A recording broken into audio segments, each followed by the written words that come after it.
Modern Dadhood. Modern Dadhood podcast. Vamonos? How do you say go? How are you, man? Oh man, Be honest. I've had better days. I've had better months. Yeah. You know what? Strike that. I've had better months. Yeah, I'm sorry. Why don't we? I'm sorry, you've had a lot going on. There's been a lot going on. Well, maybe we'll introduce the show and ourselves, and then maybe I'll just cry a little bit. Let's do it that way. Okay. Okay. Well, I'll say this. This podcast is called Modern Dadhood. It's an ongoing conversation about the joys, the challenges, and the general insanity of being a dad in this moment. That's it. My name's That's the Adam show. Flaherty. I'm a dad to two daughters who are 10 and 7. You might hear in my voice I've got a slight bit of congestion because just getting over COVID, second experience with it, which I have to say only lasted a few days between testing enjoyable. positive and testing negative, and it really was only like a cold. Yeah. And you, who are you? I'm glad. Oh, my name's Marc Checket. I am also a father. I have 2 boys. They're twins, 6 years old. Yeah. Yeah, and the sickness, man, that's part of it. That's part of what's got me down, Yeah. dude. I mean, can I just I don't even know what to call it. It's not really venting, but can I just ramble for a minute? You can. Yeah, I'll say you guys, anybody who has kids in and out of their homes, bringing stuff home from school, deals with plenty of viruses and sickness, but you guys just can't catch a break. No. Yeah, most listeners are going to know the struggle. And I think it's I do think this year is a little wacky. But yeah, I don't know, man. We've just been on this sort of round robin of things. It was multiple people in the house with the flu, multiple people in the house with strep throat. We had one kid who had strep throat and a double ear infection at the same time. And then a few days after that, he started puking everywhere. And then there was a stomach bug that went around, and it just kept going. It was like one kid, then the next kid, then Jamie got it. And I got some weird combination of just all of it. I can't even describe the exhaustion. There was a couple nights where I had these intense bouts of just uncontrollable shivers that were just bonkers. I mean, I started puking at one point too. I mean, and that was at the point where I was kind of just looking at myself in the mirror in the bathroom. I don't even understand what's going on right now. That's miserable. Yeah, it was kind of miserable. And then my poor kids, it's been a month where one or both kids. So, I mean, it's just been so many trips back to the doctor, back and forth. And I mean, we're going to the doctor just being like, what? Yeah. Anything, just give us something to make this please. Better. Yeah. Oh, and dude, I'm sorry. Yeah. It's terrible. In the midst of it, all of it, we lost our dog, 15 years old, and we've had her almost that whole time. She's really was a part of the Checket family. And then just over the last month, she just took a dive. She just took a dive, and her health just really went down really fast. So that's been tough too. Yeah. Never easy. Especially when you got young kids who don't really have any experience with death. Yeah, no. And you try to look at situations like this. You try to find the positive in situations. And, it was an opportunity to talk about death. Yep. And for them to sort of witness just that, I guess, that part of life. It was just the 4 of us kind of all heaped in a tangled clump on the floor, just a good long sobbing cry. Yep. And nothing can replace Rigby, but the pain will fade. Yeah. Well, I'm sorry. I'm really sorry you guys have been dealing with that. The boys are lucky to have you and Jamie, to guide them through, usher them through the process and teach them about it and give them space to ask the questions, even when it's not, even when it's hard or inconvenient for you. Yeah. And, you will get through it. Sucks, but you will get through it. True story. Well, Thanks for listening to me, buddy. Of course. Therapy anytime. I'm always here to listen. We do have some other podcasty things to talk about. Oh my God, this is a I almost forgot about that. This is a podcast. We are recording an episode here. Yeah. Well, what else? There's a few things that we should share. First of all, there's a guest for this episode who was an awesome chat, an inspirational person, someone who brought lots of joy and love to Modern Dadhood. And that guest was Dr. Francois Clemmons, who was on Mr. Rogers' Neighborhood, played the character Officer Clemmons for a stretch of many years. And we'll play back that interview very soon. But he was just awesome, wasn't he? A delight. Somebody I could probably listen to just tell stories, the things he's seen, the things he's gone through, his personal story. There's just so much richness there's there for him to, and he's animated and he can tell a story. Yes, he can. Just a fascinating individual. And I think folks are going to dig.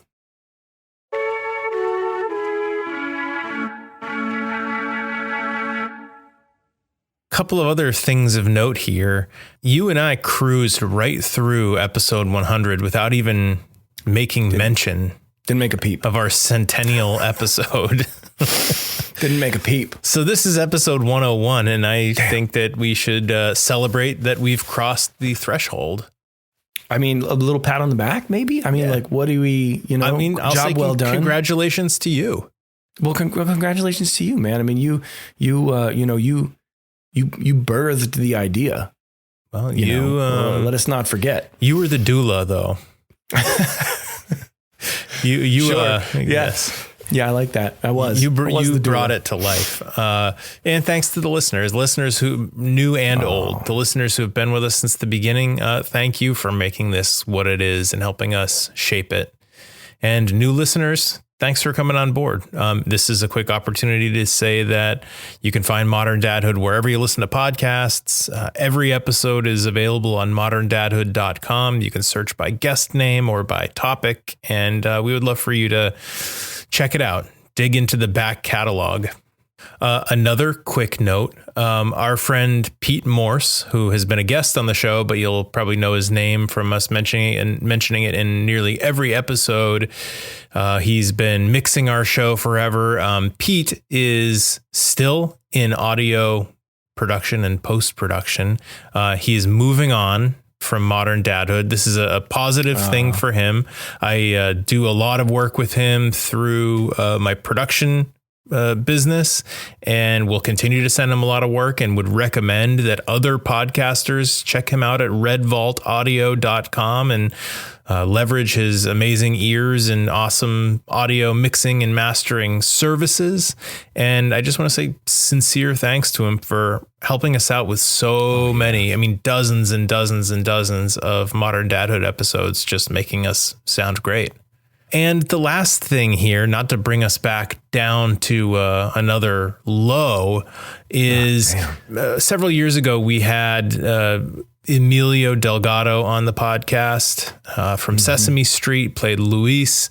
He was amazing, like Francois Clemmons, just a very inspirational guy who was a real game changer in terms of his representation of his ethnicity on television, which was rare at that time in the 70s and 80s. Emilio passed away a couple of years back. We were very lucky to get him on the podcast, but I also want to mention he had a son named Aram Delgado, who Emilio talked some about in the episode. And unfortunately, his son Aram just passed away recently, which is tragic. Far, far too young. And there is a GoFundMe, which I'll link to in our episode notes, for his wife, Jenny, and their son, Eladio, which is Emilio's grandson, of course.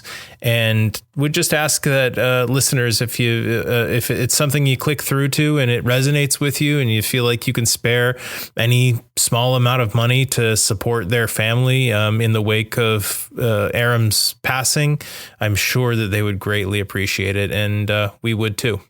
So with that, Marc. Some ups, a lot of downs so far. I know. Not every episode is quite like this, but hey, man, life is like that sometimes. No, but right? That's right. And this is one of those pendulum episodes because it's about to swing real hard the other way with Dr. Francois Clemmons, who is just a ray of sunshine and a beam of positivity. What do you say? Should we just get into it now? Yeah. Strap in. Hold on to your seats, man. Grab the pendulum. About to swing. Here goes.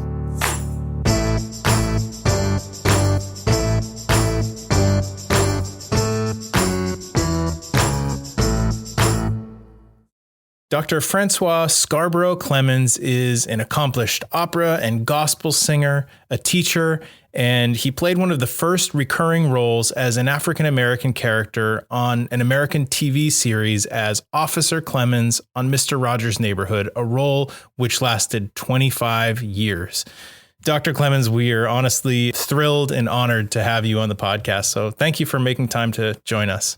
Well, I'm very happy that it's worked out. It's nice to meet you guys. What's life been like for you these days? I think you're located in Middlebury, Vermont. Middlebury, Vermont, yes.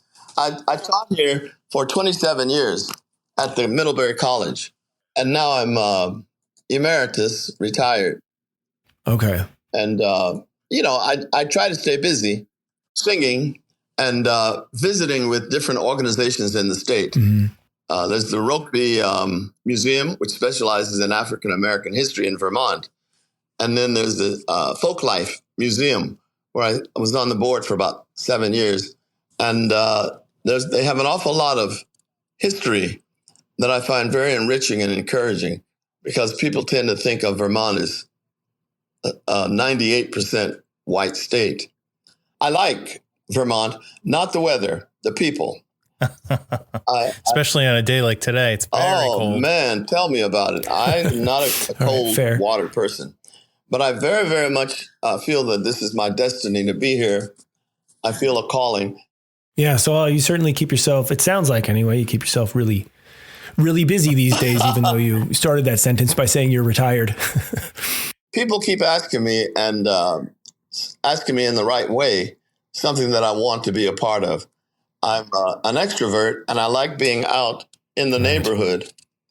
So, Dr. Clemmons, you have lived a very rich and very full life, and the last thing I want to do is be dismissive of any parts of your incredible story, but the theme of our podcast is fatherhood and parenting. And so I think we're going to try to steer the conversation a little bit towards, those themes of being a father figure and your relationship with Fred Rogers. So I do want to let the listeners know that if you're interested in learning about Dr. Clemmons' fascinating life, he has this wonderful memoir that I'm part of the way through called Officer Clemmons, which you can get at any bookstore. Go to your local bookstore and ask them to order it for you to support local.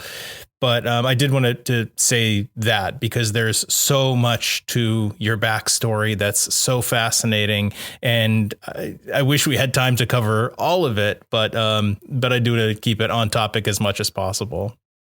So let's get into a little bit of stuff here as it pertains to Officer Clemmons and Mr. Rogers. I think people might not necessarily recognize you immediately by your name, but would certainly be familiar with Officer Clemmons.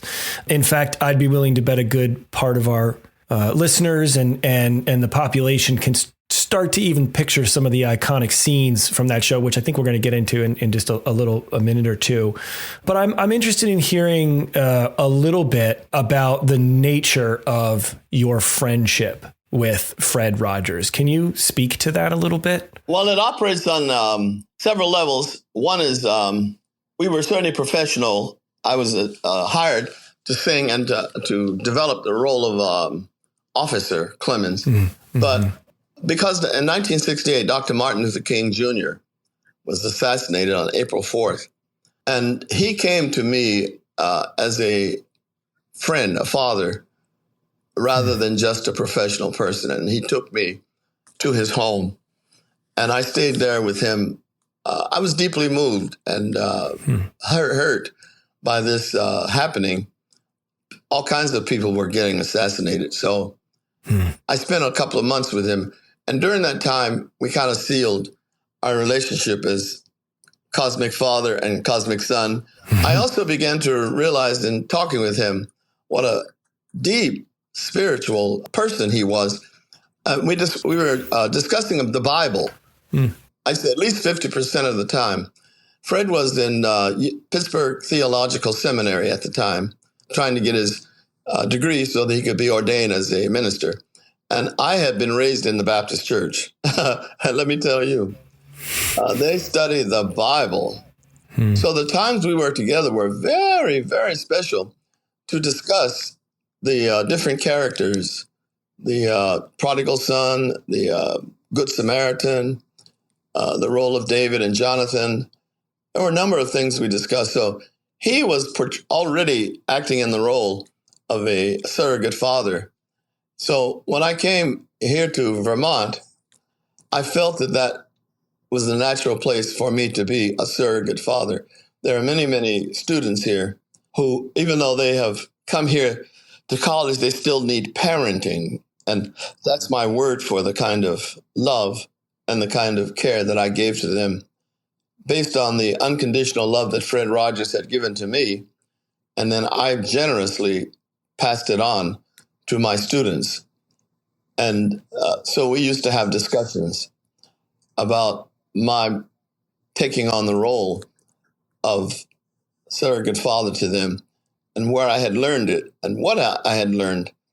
And they would talk about the role that they are playing as my cosmic children and how much we fit into each other's lives.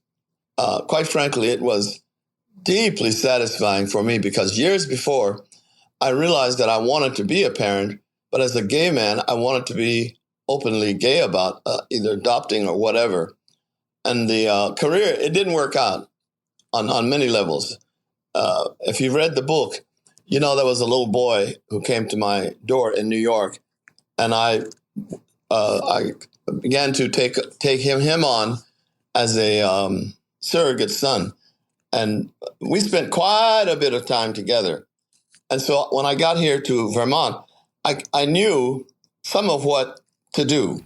And I continued to learn from my students. We felt a deep, deep need for the things that I talked about that were not necessarily being talked about so much on campus. And that was a need for a spiritual life. And that many of them, their parents had stopped sending them to church. They had not been shared the Old Testament, the New Testament, the life of Christ, and the different prophets. There are so many references that we make in our society about David and Goliath, David and those who know David and Jonathan, or Ruth and Naomi. And Fred and I began to talk about those things, and they drew us together. I was tired of the church because I felt they were pushing me away as a gay man. But I was fascinated that such a good person like Fred Rogers was not pushing me away the way the church did. So I stayed close to him. And of course, if you read the book, you understand that he said, you can be with us as much as you like, and et cetera, but you cannot be openly gay on the television show because the sponsors, Johnson & Johnson and Heinz 57 and all that, Mellon Bank, they would not tolerate an openly gay man on the camera. So I had to agree to stay in the closet. And I did for some 10, 15 years. Wow. And yes, it was a tremendous challenge. But I don't think the people who were watching Mr. Rogers had any idea of the sacrifice I made to stay on that program. Yeah. I did it because it was a golden opportunity for a young Black actor, singer, to be cast in a role that was all over the country And I met some of the most wonderful people in the whole world. And I felt that world would be closed to me if I decided to just go out and scream that I'm gay. I love the notion of having cosmic children. I think that's amazing. And I think that it's also powerful how that connects back to your desire as a younger man to have children of your own, whether biological or not, but to play that role of a parent. I wonder, even the spirituality component aside, what attributes or what features would help you to identify the students who you felt really could benefit from having a father figure role in their lives? Well, yes, I think it did happen pretty naturally. I had an open door policy at my home, regardless of where I lived up here.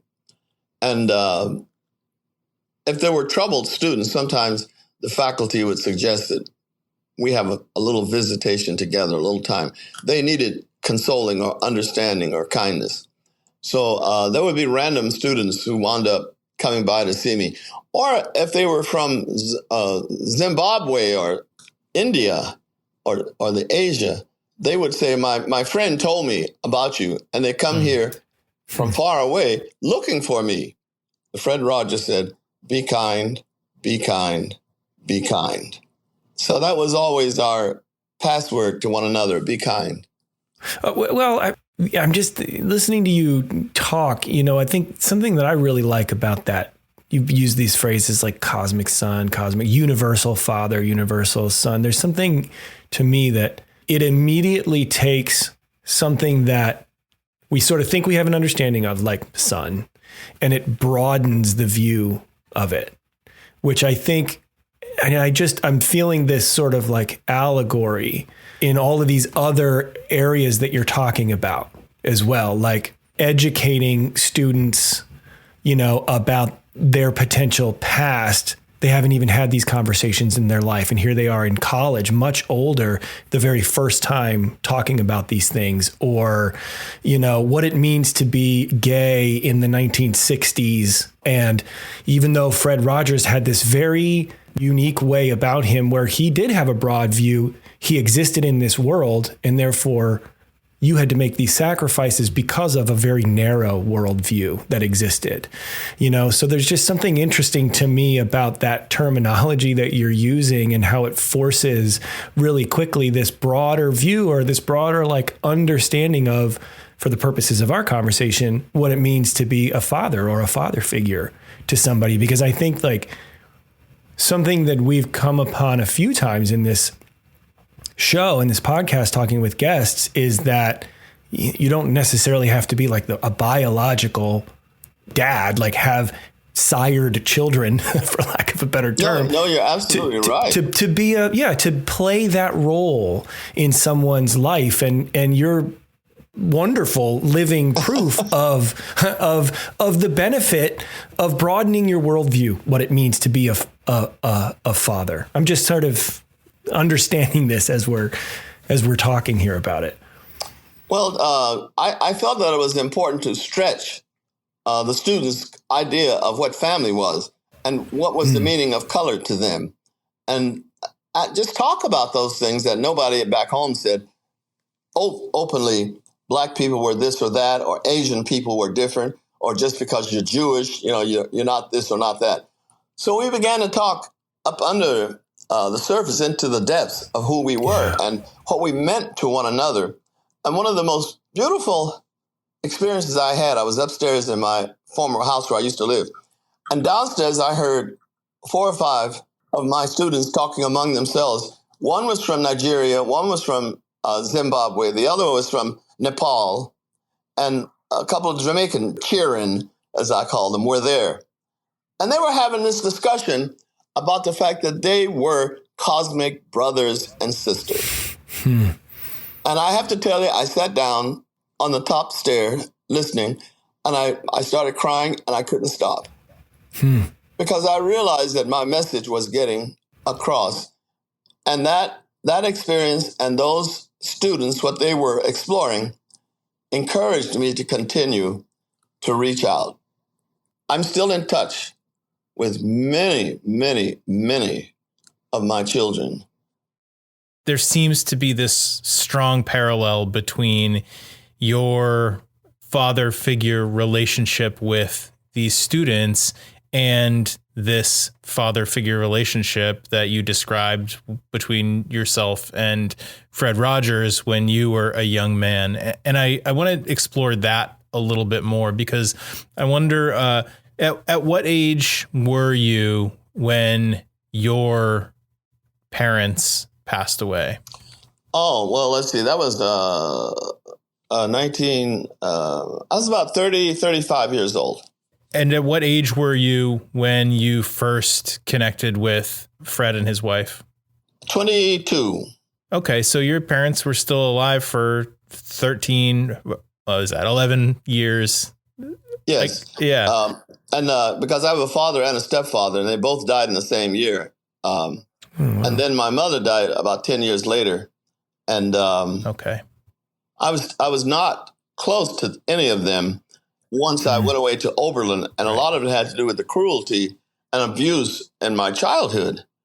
And so I met some of the most wonderful strangers.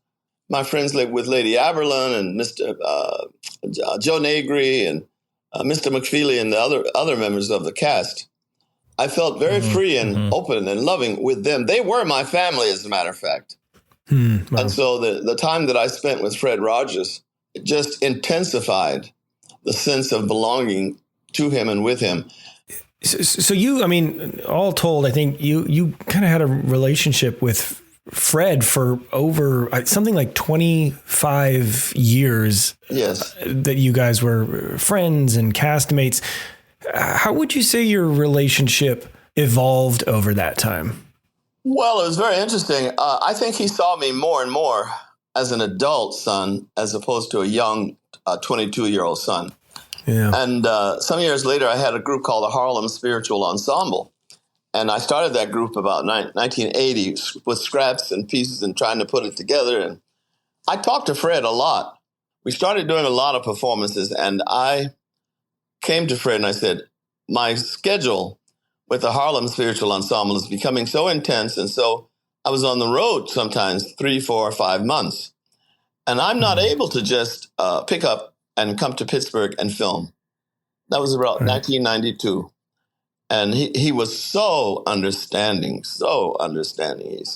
said, of course, you have to follow your dream, France. Mr. Rogers' Neighborhood was his dream, but it was not mine. My dream was the Harlem Spiritual Ensemble. And we talked about that. So he gave me encouragement to go on those tours, to enjoy them, to share with my singers. They also loved him and were open and shared it with him. And his acceptance and love for them, he understood that in some ways they were also my cosmic children. And I mean, it was just the most wonderful sharing. Have you ever considered how your ability or capacity to be a mentor, a parent figure to these students might have been different if you didn't have that kind of figure in your own life as a young man? Well, I had the seeds inside of me of deep love, wanting to express it somehow or another. So I discussed it with him. But if I hadn't had somebody who understood as well as he did, because he encouraged me, he said, yes, friends, you have to be open and alert when there's a child around you that might need you. And maybe that's how you'll become a parent. We didn't know how it was going to happen, but if you're open to it, we believe that spiritually, God would bring a child or children into my life. And that is exactly what happened. And when that little boy knocked on the door and he had a sippy cup, I gave him milk. I knew what I was doing. I was alert. This is my cosmic son. So I was aware because I had had these conversations with Fred, and I saw how he had behaved with me. And that was so important to establish how I was going to relate to all of them, each and every one. Do you think that that would have happened, though? Do you think that you would be the father figure that these students look up to now and have for years and years if you didn't have that kind of treatment from Fred, if he didn't open your mind to that? I mean, you've always been a spiritual person. Do you think you would have arrived at some of those same opportunities if you didn't have that relationship with him? Well, I have to tell you, I think that we each have a karma. We have a life to live, our destiny, I feel. And I don't force that on anybody else. But I was born here with a purpose. I personally feel that everybody is born with a purpose. But it may take time for them to acknowledge what they're doing here. What I realized is that Fred Rogers, from his wisdom and his being 20 years older than me, he saw something in me that was already there. He didn't create it and he didn't, establish it. He saw it already there. And because he saw it, he knew how to talk to me. He knew the things that touched me deeply. I, for example, spent a lot of time sharing with Fred what it was like being Black and being a ghetto kid. He had no knowledge whatsoever of ghetto life. And so a lot of the time we spent together, I spent it in deep sharing with him the passion and the pain that I had gone through in Birmingham and Youngstown and later on at Oberlin. He had no concept. What, Franz? You went to bed hungry? I said, yes, I did. Wow. And sometimes there were 4 of us sleeping in one bed. And so that was tough, but we survived it. I'm still here. And so there were experiences that I had that he saw, that he was interested. And he encouraged that part of me that was already there. And I'm so grateful. I am deeply grateful. So I feel it was my destiny to run into Fred and have him join in my life. And I joined with him and Joanne, my surrogate mother. And I'll be honest with you, I've had several surrogate mothers and fathers over the years because I recognized that I was hungry for a certain kind of love and care. And I was already a 23, 24, 25-year-old man. So there were some women who really took a motherly liking to me, man, let me tell you. And there were also some men who seemed to naturally fall into the role of father. And I accepted them. And because inside I knew I was hungry. That I knew. Yeah. So he helped me to understand that I could run into mothers and fathers all over the country. And eventually I realized all over the world there were people whom I could turn to for deep, serious love. And the thing that was so surprising to me, I sat alone many times thinking, I'm Black. And these people, whether they're Chinese, Japanese, or African or whatever, they were treating me in a way that my parents did not. And so that was something for me to think about and understand that maybe it's not color, it's something else. Yeah. We are relating with each other. And that's what I encouraged and nurtured. And, I began to see my kids as my children, all of them, without focusing solely on whatever color or religion or society they were. I didn't care. I absolutely did not care. I think we have to talk a little bit about possibly the most, I guess, iconic, famous, well-known segment that you appeared in with Fred. And I'm talking about maybe the first instance where he was soaking his feet in the kiddie pool and he notices Officer Clemmons walking by and invites him over to cool off with him because it was a hot day. And you did, and you shared the pool and the water, and there was the towel that was draped over his shoulder that he eventually shared. At the time, did you understand the significance, like the historical significance of that moment at that time that it was happening? I wish I could tell you yes, I understood everything, but I did not. And it was quite a while because you see, Dr. King had just been assassinated on April 4th, 1968. And so it was some months later that we filmed that scene because I complained to him so intensely of my sense of loss. I said, can't you do something? I really put the burden on his lap. Wow. And I was surprised that when he came back to me, it wasn't what I thought it was going to be. And I was disappointed when I read the script. And I thought, does he know what I'm talking about? I was definitely angry, and it was something I wanted to do actively to make up for it. And he gave me this script, and it looked so empty as I read it. And only while I was filming did I recognize that something was transpiring, and that something was lifting me up in a holy spiritual way.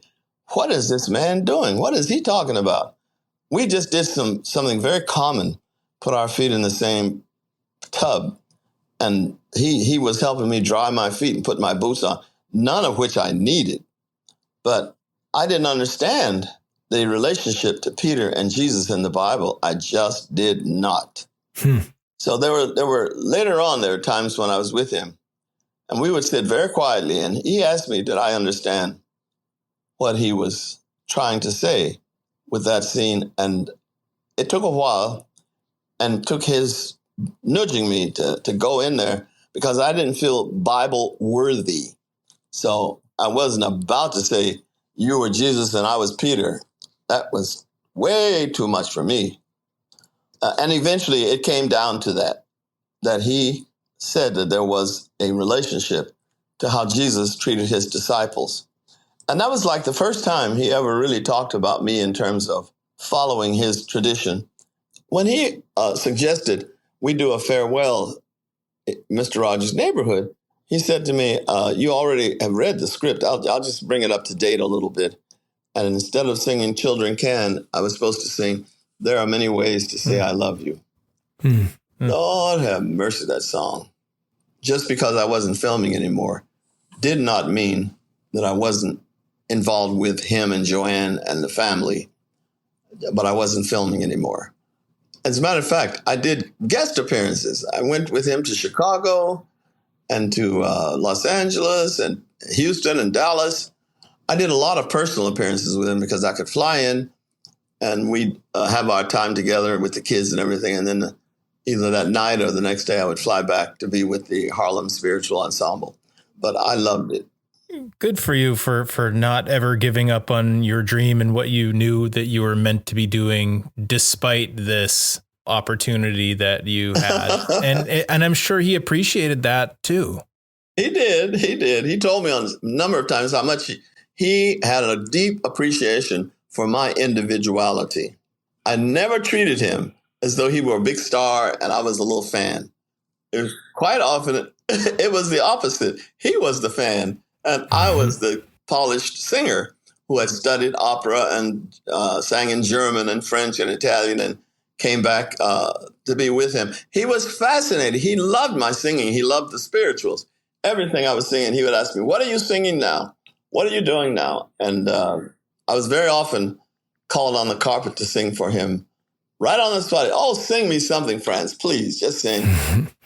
And I would sing for Fred. And well, what amazing traditions and messages that you've carried through to this day to your students and to the world. And you know, I want to personally thank you for that. You've made a difference in so many people's lives. It's hard to even fathom. Thank you very much. And I have to tell you, I'm very much aware of the love that comes to me from not only my fan mail, but from the emails and from my communications on Facebook. And recently I did a GoFundMe to raise $100,000 because I moved from my house into a senior citizens residence.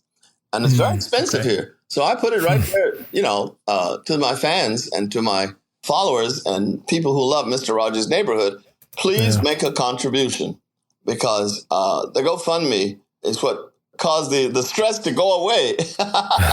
We'll include a link to that GoFundMe in the episode notes, and we will encourage our listeners to make a donation. We'll also remind them about your memoir, Officer Clemmons. And is there anything else that you would like to promote before we say goodbye? Well, first of all, thank you very much myself. I've enjoyed chatting with you. And I just want to say I've always enjoyed sharing the life of Fred Rogers and our time together. In writing the book, I wanted people to have a written memoir of what his life was like and what it meant to me and how we related to one another. That's what it is. I wanted to say that. Dr. Clemmons, I just want to say, like, it's really been a pleasure and an honor getting a chance to speak with you. And I too just want to say thanks, for joining us, but also for the work that you've done and the gifts that you sort of have given to the world throughout your life. So I just really appreciate it. And just thank you for taking the time to chat with us for an hour on an afternoon. So there are many ways to say I love you. Yes. There are many ways to say I care about you. Many ways, many ways, many ways to say I love you. I mean, I got nothing to say. That's. Now I don't even have to ask you if you'll sing for us to close out the episode. You just went right into it. And we love you too. Thank you. Anytime. Wow. Dr. Clemmons. Wow. Okay, thank you very much. Bye-bye. Well, thank you for listening to Modern Dadhood, the podcast. And listen, wherever you listen, be it Apple, Amazon, Spotify, Pocket Casts, Overcast. Give me another one. iHeartMedia. Wherever you listen, consider leaving us a quick rating and a review. It would really go quite a long way for our little show. And if you can find it in your heart and find some time in your day, tell a friend about the show. We're out there. Everywhere. In the Instagrams, Facebook. I've heard TikTok. Still haven't seen it, but LinkedIn. If you're into the business end of things. YouTube, and of course, on the internet at moderndadhood.com. Hold on, that's Modern Dadhood with a D. Yeah, I really lost a couple of consonants in that. Where you can find every one of our episodes, if that's your thing. If you want to listen straight at the .com, at the source, you can find there's a store, and you can find some very comfortable Modern Dad hoodies and T-shirts. Get yourself a T-shirt. Get added to the mailing list. Send us a little note. Get added to the mailing list, or you could just write us an email at hey@moderndadhood.com. Huge thanks to Casper Babypants and Spencer Albee for the music in the podcast. Thanks once again to Pete Morse at Red Vault Audio for his years of dedication to making us sound so good. And one more time, I want to give him a shout out and ask you to check him out at redvaultaudio.com or find him on social media. Thank you to Dr. Francois Scarborough Clemmons for the amazing chat. And Marc Andrew Checket, this one's for you. That's me. I just want to say, from both me and Adam, thank you for listening. Happy 101. Oh, yay. Yay. Podcast. Just a modern.